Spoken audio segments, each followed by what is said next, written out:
E aí a gente vai conversar um pouquinho sobre essa afecção, que é a poiquilodermia de Sivate. A poiquilodermia de Sivate, ela é uma entidade muito frequente, extremamente frequente, em mulheres normalmente na perimenopausa e pessoas que tiveram uma exposição solar intensa. Primeiramente, eu queria saber se todo mundo aí sabe o que é poiquilodermia. Quem não souber, coloca não, porque aí eu explico desde o início. A gente tem várias síndromes que têm poiquilodermias, mas a poiquilodermia solar ou poiquilodermia de Sivate é a que a gente vai abordar hoje. Lembrar que a poiquilodermia, ela vai ter um aglomerado de achados clínicos que vai sugerir essa lesão. O primeiro achado é que normalmente a gente vai ter telangiectasias. A segunda coisa é que a gente vai ter hiperpigmentação, manchas acastanhadas e também manchas hipocrômicas e áreas de atrofia. Então, para a gente considerar naquela área corporal que a gente está diante de uma poiquilodermia, ela tem que ter esses 4 achados. E é muito interessante que a poiquilodermia de Sivate, caracteristicamente, ela é numa área muito fotoexposta. Então, ela acomete muita região do pescoço, poupando a região supraioide, tá certo? Pode acometer a parte do rosto também e o V do decote. Esse V do decote, ele é muito interessante, porque muitas vezes o paciente ele chega no consultório da gente querendo tratar essa mancha.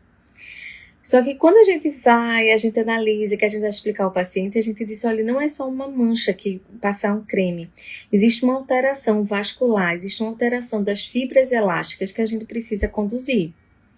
Então, eu acho que o tratamento da poiquilodermia de Sivate, ela é bem desafiador o tratamento. Eu acho que cada vez que a gente conseguir entender melhor essa patologia, a gente vai conseguir conduzir melhor. Eu acho que ainda carece de estudos. Só para a gente entender, a poiquilodermia de Sivate, ela é uma poiquilodermia adquirida, uma poiquilodermia crônica. E o mais interessante é que ela foi diagnosticada e foi descrita pela primeira vez na literatura em 1908. E em 1928, mais ou menos, Sivate avaliou 3 pacientes e descreveu recebendo o nome da doença. Então, na verdade, é um achado clínico que sugere que o paciente teve um fotodano maior do que o esperado.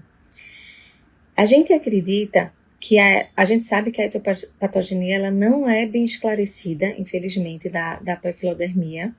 E o que a gente sabe é que os raios ultravioletas eles fazem parte dessa etiopatogênese de forma intensa. E a exposição solar cumulativa seria a mais importante de todas. A segunda coisa é que acredita-se que pode existir também uma questão hormonal. Daí que acontece mais em mulheres que em homens. Acontece em homens também, mas muito mais em mulheres.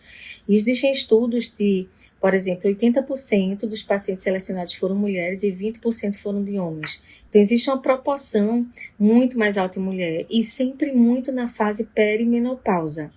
Então, acredita-se que existe sim um componente hormonal na poiquilodermia de Sivate, certo?